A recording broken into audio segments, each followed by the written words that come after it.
मङ्गलं पञ्चपरमेष्टि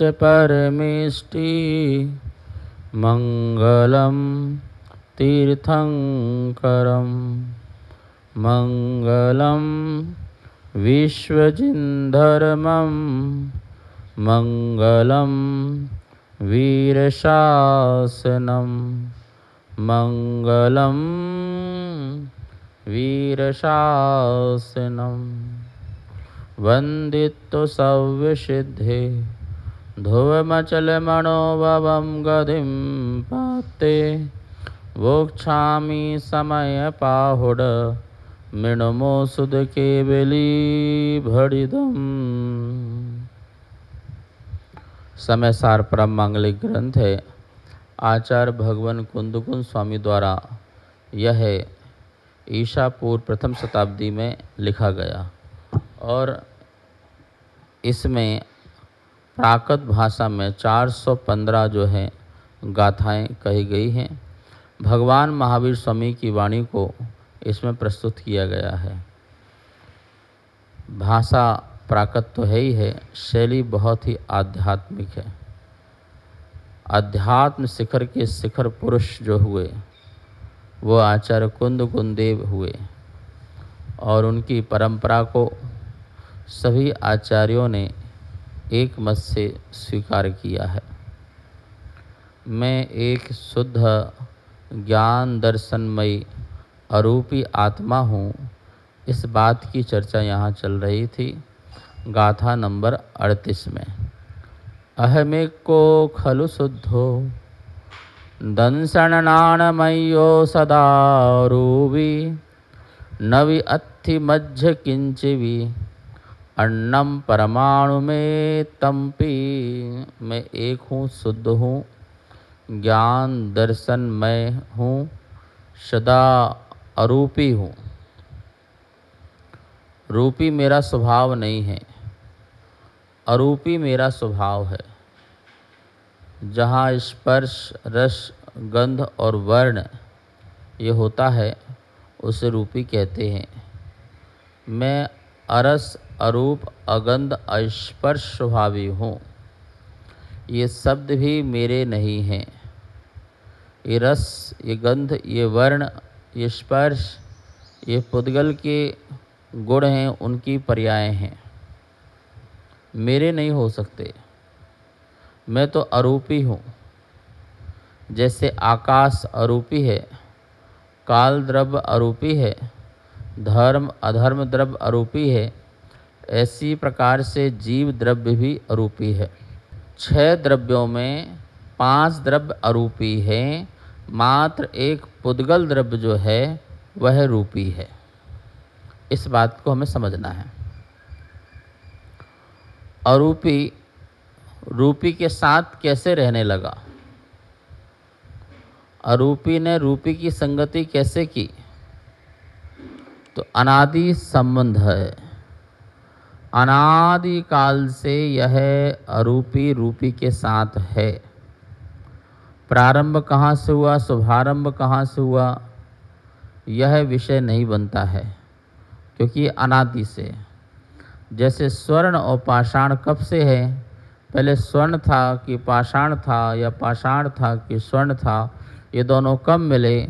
तो बोले जैसे ये दोनों अनादि हैं, ऐसे ही यह आत्मा और शरीर अनादि से एक साथ एक क्षेत्र अवगाह में रह रहे हैं। मैं रूपी नहीं हूँ, लेकिन अपने में रूपीपना स्वीकार करता हूँ तो मिथ्या दृष्टि हो जाता हूँ, बहिरात्मा हो जाता हूँ, मूढ़ात्मा जीव कहलाता है। जब मैं जो नहीं हूँ उसे अपनी कल्पना करना और उसे अपना मानना, ये मूर्खता वाली बात होती है। कोई व्यक्ति ज्ञानी है और अपने को ज्ञानी माने तो ये मूर्खता वाली बात होती है। कोई व्यक्ति इंसान है और वो अपने को जानवर मानने लग जाए तो ये मूर्खता वाली बात होती है। जानवरों की आवाज़ निकालने से तो जानवर नहीं हो गया, ठीक है ना, लेकिन तो अपने आप को जानवर मानने लग जाए तो ये गलत है। कलाकार लोग अनेक अनेक प्रकार का अभिनय करते हैं और अनेक अनेक प्रकार के रूप धरते हैं, लेकिन ऐसे अभिनय और रूप धरने से क्या वो उस रूप हो जाते हैं? क्या नहीं हो जाते। मान लो कोई पुरुष जो है स्त्री का अभिनय कर रहा हो, या कोई स्त्री है वो पुरुष का अभिनय कर रहा हो, नाटकों में ऐसा देखने को मिलता है, तो क्या वो स्त्री पुरुष हो गया या पुरुष स्त्री हो गया? नहीं, स्त्री स्त्री पर्याय में है और पुरुष पुरुष पर्याय में है। ऐसे ही अरूपी रूपी की संगति करे और रूपी अरूपी की संगति करे तो रूपी अरूपी नहीं हो जाता है और अरूपी जो है वो रूपी नहीं हो जाता है। शरीर आत्मा नहीं हो जाती है और आत्मा जो है वो शरीर नहीं हो जाती है। अनंत काल तक भी साथ में रहें, अनादि से अनंत काल तक साथ में रहने के बाद भी दोनों अपने अपने स्वरूप में रहते हैं। वीर नाम की शक्ति होती है जो स्वरूप की प्रतिष्ठा बना के रखती है, और गुरु लघु नाम का एक गुण भी होता है आत्मा में, जो अपने गुण को और अपने द्रव्य को अपने स्वरूप में ही स्थिर रखता है। एक गुण को दूसरा गुण नहीं होने देता है, एक द्रव्य को दूसरी द्रव्य नहीं होने देता है। ऐसी व्यवस्था हमारे आत्मा के स्वरूप में पाई जाती है।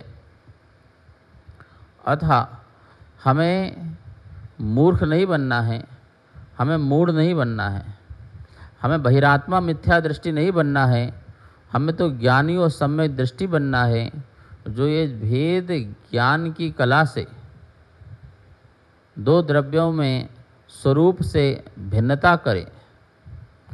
चैतन्य ज्ञान घन स्वरूप मेरा है, मैं अचेतन रूप को धारण करने वाला जीव नहीं हूँ। ऐसा यहाँ पर स्वरूप समझना। सदा रूपी, सदा अरूपी, सदा हमेशा, पहले भी अरूपी था, अब भी अरूपी हूँ और आगे भी अरूपी रहूँगा। आप कहेंगे नेमिचंद्र आचार्य स्वामी ने इसे रूपी भी कहा है, मूर्तिक भी कहा है, फिर आप सदा कैसे कह सकते हैं कि यह अरूपी है? आचार्यों के वाक्यों का अपना एक अपेक्षा होती है, उस अपेक्षा से बात कही जाती है। वहाँ पर व्यवहार नय से कहा गया है, चूँकि यह आत्मा अरूपी है और रूपी की संगति कर रहा है, तो कथनचित यह भी रूपी है। भाई जिसकी संगति करो तो कथनचित उस रूप भी तो आप माने जाते हो ना। शराबी के साथ बैठोगे तो आपको कोई सज्जन पुरुष थोड़ी कहेगा। आप भले शराब नहीं पीते हो, ये आपकी ईमानदारी है और ये आपकी सत्यता वास्तविकता है, यथार्थता है, लेकिन भैया आपकी जो संगति है उस शराबी व्यक्ति के साथ है। सारा संसार जानता है ये शराबी है। अब उसके साथ उठोगे, बैठोगे, घूमोगे, फिरोगे, खाओगे तो क्या होगा? लोग बोलेंगे पक्का ये भी शराबी होगा, यद्यपि आप है नहीं, आपका नियम है।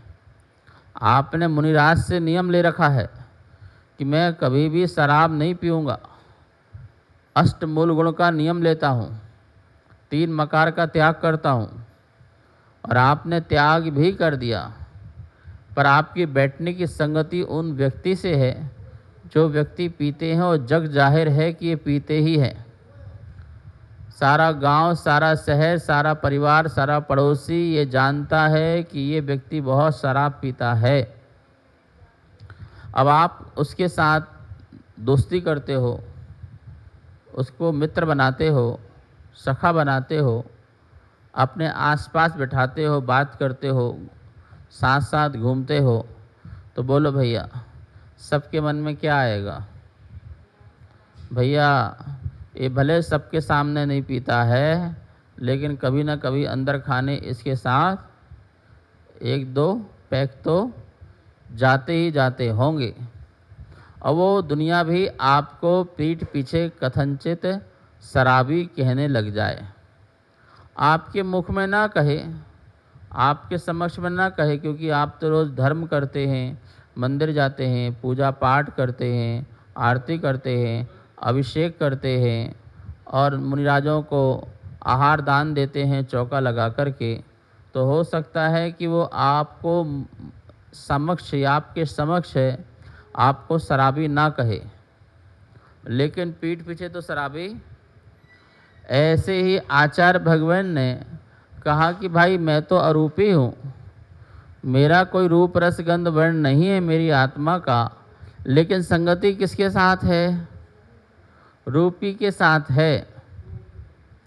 इस रूप रस गंध के साथ है, रूपी के साथ संगति तेरी अनादि से चली आ रही है, इसलिए तुझे भी कथनचित रूपी कह देते हैं। और इस शरीर से तेरी पहचान होने लग जाती है। होती कि नहीं होती है? कुछ भगवान काले हैं, कुछ भगवान पीले हैं, कुछ भगवान नीले हैं, कुछ सफ़ेद हैं। ये कौन से भगवान हैं भाई? ये कौन से भगवान हैं? भगवान काले पीले नीले सफ़ेद होते हैं क्या? तो काले पीले नीले जो 5 रंग बताए हैं, 5 वर्ण बताए हैं, ये वर्ण तो पुद्गल की पर्याय हैं। तो क्या आत्मा पुद्गल है? हाँ, पुद्गल की संगति के साथ रहने के कारण कथनचित आचार्यों ने इसे पुद्गल कह दिया, रूपी कह दिया। सोच लो संगति कितनी खराब होती है। यद्यपि आत्मा काली पीली नीली नहीं है, सदा रूपी, सदा रूपी है। अरस अरूप अगंध अस्पर्श अशब्द, ये आत्मा का स्वभाव है। लेकिन इस पुद्गल की संगति से संसार में मेरी पहचान खो गई। मुझे पहचानने वाले व्यक्ति नहीं मिल रहे जो मुझे सही सही पहचान सकें। सभी राग रंग में फंसे हुए हैं पुद्गल के, पुद्गल को ही अपना मानने लगे। क्या कह रहे हैं नीचे की लाइन में? नवि अत्थि मध्य किंचवि अन्नम परमाणु में तंपी। बहुत सुंदर छंद है ये। मैं एक दर्शन ज्ञानमय नित्य शुद्ध रूपी नहीं, ये अन्न सब पर द्रव्य किंचित मात्र भी मेरे नहीं। मैं क्या हूँ? मैं एक दर्शन ज्ञानमय नित्य शुद्ध हूँ, रूपी नहीं। ये शुद्ध हूँ पर रूपी नहीं। ये अन्न सब पर द्रव्य किंचित मात्र भी मेरे नहीं। जो अन्न सब द्रव्य हैं वो किंचित मात्र भी मेरे नहीं। नवि अत्थि नहीं है, मध्यम मेरे, किंच भी कुछ भी मेरे कुछ भी नहीं है। क्या? अन्नम परमाणु में तंपी, अन्न परमाणु मात्र भी, एक परमाणु मात्र भी मेरा नहीं है। मैं परमाणु का नहीं हूँ, परमाणु मेरा नहीं है। मैं परमाणु से नहीं बना हूँ और मुझसे परमाणु नहीं बना है। इसलिए परमाणु परमाणु में है और मैं में हूँ। मैंने कोई परमाणु बनाया? ताकत है, शक्ति है, मेरे में कोई भी एक परमाणु बनाने की शक्ति नहीं है, ताकत नहीं है। मैं क्रिएटर नहीं हो सकता जगत का। जगत का एक परमाणु नहीं बना सकता हूँ और सारा संसार बनाने की बात करता हूँ। सारे संसार को बसाने की बात करता हूँ। सारे संसार को अपने अनुसार चलाने की बात करता हूँ। ये कितनी बड़ी मूर्खता है। सुनो भैया, सारा साइंस लग जाए, सारे वैज्ञानिक एक जगह इकट्ठे हो जाएं संसार के और उनसे कहो भैया कि तुम एक नया परमाणु बना के दिखा दो बस, तो भले भैया हम तो ये नहीं कर सकते हैं। हम तो जो स्कंद है उसको ही तोड़ करके परमाणु प्रकट कर सकते हैं। जो पहले से स्थूल रूप से स्कंद हैं उन्हीं को हम तोड़ें महा मशीन के माध्यम से। उनके न्यूट्रॉन, प्रोटॉन, इलेक्ट्रॉन आदि जो है हम परमाणु निकाल सकते हैं। उनको भी और तोड़ करके गॉड पार्टिकल्स निकाल सकते हैं। गॉड पार्टिकल्स को भी और तोड़ा जा सकता है तो उसके भी और परमाणु हो सकते हैं और अंततः इतना सूक्ष्म परमाणु होगा जो सारे वैज्ञानिकों के दृष्टिगोचर भी नहीं होगा। कितनी बड़ी बड़ी मशीन बना लेना सूक्ष्मदर्शी की और उसमें भी वो परमाणु नहीं आ पाएगा जो सिंगल परमाणु है, जो सूक्ष्म परमाणु है, जो आकाश के एक प्रदेश को घेरता है, वो वाला परमाणु। वो ऐसा परमाणु जिसमें एक समय में 14 राजू गमन करने की शक्ति है। 14 राजू, नीचे अधोलोक से ऊपर ऊर्ध्वलोक के उतंग भाग तक 14 राजू एक समय में गमन कर जाए, ऐसा परमाणु किसी भी मशीन से दिखाई नहीं दे सकता है। किसी भी सूक्ष्मदर्शी से, यंत्र से दिखने में, लेंस से दिखने में नहीं आएगा। उस परमाणु की बात कर रहे हैं कि वो परमाणु भी जब मेरा नहीं है तो स्थूल रूप से दिखने वाले जितने भी परमाणु हैं या ये स्कंद हैं, वर्गणाएं हैं, कर्म हैं, नो कर्म हैं, ये सब मेरी कैसे हो सकती है। न भी अत्थि मज्ज किंचे भी, नहीं है मेरा कुछ भी, कुछ भी नहीं है मेरा। और तुम मानते हो 2 गज जमी है मेरी, मिल जाए वो भी तुमको ये भी नहीं जरूरी। वैसे तो संसार में तुम्हारा कुछ भी नहीं है, लेकिन जब तुम शरीर छोड़ते हो तो इस शरीर को जलाने के लिए 2 गज ज़मीन चाहिए होती है। लेकिन वो 2 गज ज़मीन भी तुमको मिले ज़रूरी नहीं है, तुम्हारे नसीब में वो भी नहीं है। चलो ये तो भाग की बात हो गई, पुण्य पाप की बात हो गई, लेकिन यथार्थ में, सत्यार्थ में तुम्हारा कुछ भी नहीं है। तुम्हारा सिर्फ चैतन्य, ज्ञान, धन तुम्हारा है। जो तुम सोचते हो, जो तुम विचारते हो, ये भी तुम्हारा नहीं है, ये भी कर्माधीन है। ये अध्यवसान भी तुम्हारे नहीं है। तुम जो चैतन्य हो, ज्ञाता, दृष्टा हो, ज्ञायक हो, वह स्वरूप तुम्हारा है। जो स्वरूप तुम्हारा पर से प्रभावित करे या प्रभावित हो, जो स्वरूप पर से प्रभावित हो, वह स्वरूप तुम्हारा नहीं है, ये भी बात मान के रखना। अन्नम परमाणु में तमपि, परमाणु मात्र भी मेरा नहीं है। बताओ ये मकान बनाने में कितने परमाणु, अनंत परमाणु लग गए। ये शरीर बनने में कितने परमाणु हैं, अनंत परमाणु।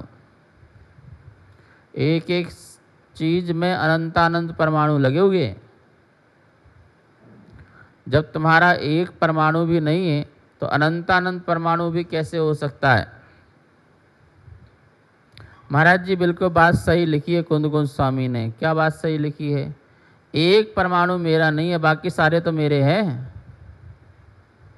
क्योंकि इन्होंने तो कहा है कि एक परमाणु आपका नहीं है, बाकी तो। एक बूंद में शराब के बहुत जीव होते हैं ना, आपने ऐसा बताया कि शराब की एक बूंद में असंख्यात जीव होते हैं। ठीक है, हम आपकी बात मान लेते हैं। तो एक बूंद में होते हैं ना, सारी बोतल में थोड़ी होते हैं। सारी बोतल पी सकते हो, एक बूंद नहीं पीना। एक बूंद पियोगे तो नरक जाओगे, ऐसा लिखा है। शराब की एक बूंद पीने वाला व्यक्ति नरकगामी जीव होगा। ठीक है महाराज, एक बूंद नरकगामी है। हम एक बूंद नहीं पिएंगे, जब भी पिएंगे तो भर भर के पिएंगे। क्योंकि आपने कहीं भी ऐसा नहीं लिखा कि भैया भर भर के पीने से नरक जाओगे, एक बूंद से नरक जाओगे आपने कहा। अरे भैया, और बोतल में कितनी बूंदें हैं, सारी बूंदों का हिसाब लगाया जाए। एक गिलास पानी में कितनी बूंदें हैं, हिसाब लगाइए। शास्त्र में लिखा ना कि एक पानी की बूंद में असंख्यात जीव हैं।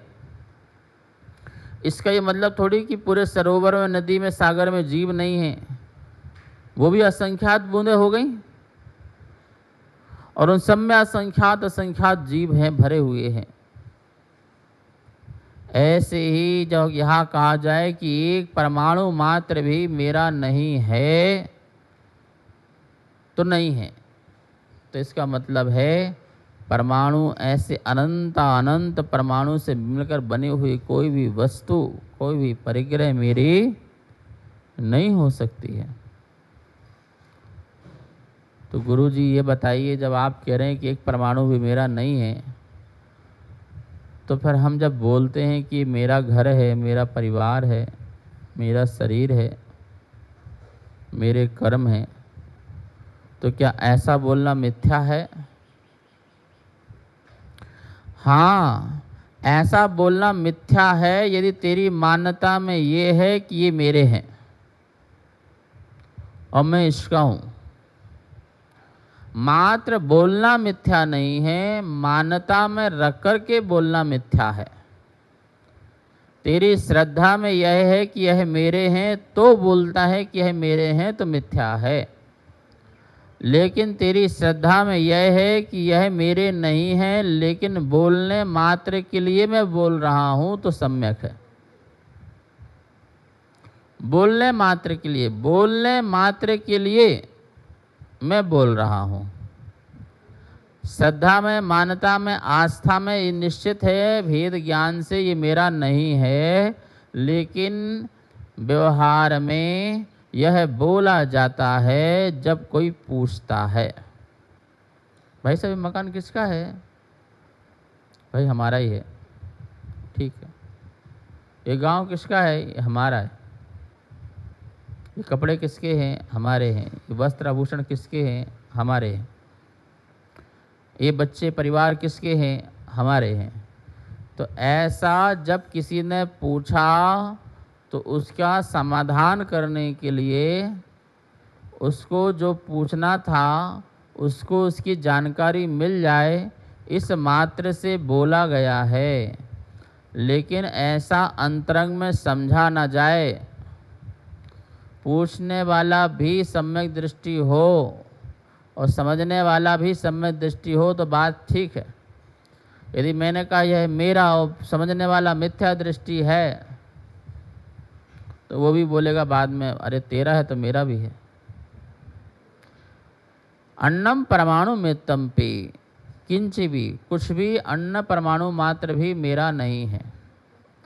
देखो बोलने में क्या क्या नहीं आता है, लेकिन तुम्हारी मान्यता में वो नहीं होता है कि मैं जो बोल रहा हूँ वो मेरा है। ऐसा भी तो है ना। जब आप बोलते हैं ये भारत मेरा, तो क्या वैसा ही मोह होता है जैसे अपने घर से मोह होता है भारत से? नहीं होता ना। भारत से बोलने बोलने में आता है कि भारत मेरा, ये गांव मेरा, ये शहर मेरा, ये देश मेरा, ये बोलने बोलने में आता है। कहीं बाहर जाते तो बोलते मेरी ट्रेन आ गई, मेरा एरोप्लेन आ गया, मेरा बस अड्डा आ गया, मेरी बस आ गई। बोलो, बस आपकी है? ट्रेन आपकी है? एरोप्लेन आपका है? नहीं है ना। उसका तो मालिक कोई और है ना, जिसने पैसे दे के खरीदा है उस पुद्गल को, उस पुद्गल का स्वामी बना हुआ है। तो उसके स्वामी में तुम कैसे बोल करके हस्तक्षेप कर सकते हो और अपना हस्ताक्षर कर सकते हो कि यह मेरा है? नहीं महाराज जी, ऐसा तो बोलने में आता है, हमारे मन में तो कभी नहीं आता कि एरोप्लेन हमारा है, ट्रेन हमारा है, पर बोलने में आता है। तो भैया बोलने में आता है तो बोलने वाली बात बोलने तक ही रखो। ऐसे शरीर को भी बोलो यह मेरा है, ऐसा बोलने तक रखो। जो तुम्हारे बाप दादा ने तुम्हें मकान दिया है उसे बोलने मात्र में रखो कि ये मकान मेरा है, तुम्हारा है नहीं। जो माता पिता ने तुम्हें जन्म दिया, इस शरीर का पिंड तुम्हें साथ में दिया है, उसे बोलने मात्र में रखो कि तुम्हारा है, पर तुम्हारा है नहीं। ये परिवार जो भी संयोग प्राप्त हुए हैं इन्हें बोलने मात्र में रखो कि ये माता हैं, ये पिता हैं, पर बीवी है, बच्चे हैं, लेकिन ये तुम्हारे नहीं हैं, ऐसा श्रद्धान में रखो, श्रद्धा और आस्था में रखो, नहीं तो मिथ्या दृष्टि हो जाओगी। कितनी सुंदर बात कही, आत्मा का स्वरूप समझाया गया है। अन्नम परमाणु मितम भी किंचवी मध्य नथि नभी। एक परमाणु मात्र भी मेरी आत्मा का नहीं हो सकता है, क्योंकि मेरी आत्मा अरूपी है और परमाणु रूपी है। रूपी अरूपी नहीं हो सकता और अरूपी रूपी नहीं हो सकता है। इस बात को समझिए। लेकिन अनादि से हमारी मिथ्या मान्यता ऐसी बैठी हुई है कि हमने अरूपी को तो जाना नहीं, और रूपी को देखते हैं तो रूपी को ही अपना रूप मान लेते हैं, अपना स्वरूप मान लेते हैं, अपना स्वभाव मान लेते हैं। ये अनादि की भूल, अनादि की मिथ्या मान्यता से हमारा अनंत संसार बना है और हम अनंत अज्ञानी होकर के अनंत दुखी बने हैं। हमें सुखी होना है। इस गाथा के माध्यम से अपने स्वरूप को समझें और अपने स्वभाव को भी समझें। आज इतना ही। जावाणी के ज्ञान से सूझे लोकालो, सोवाणी मस्तक धरु सदा दे तो धो। हे जनवाणी भारती तो हे जपो दिन रैन, जो तेरी शरणा धरे सो पावे सुख चैन। सबको बहुत मंगल आशीर्वाद। कार्यक्रम पाठशाला के पुण्यार्जक थे श्री दिगंबर जैन मंदिर, लोधी कॉलोनी, दिल्ली।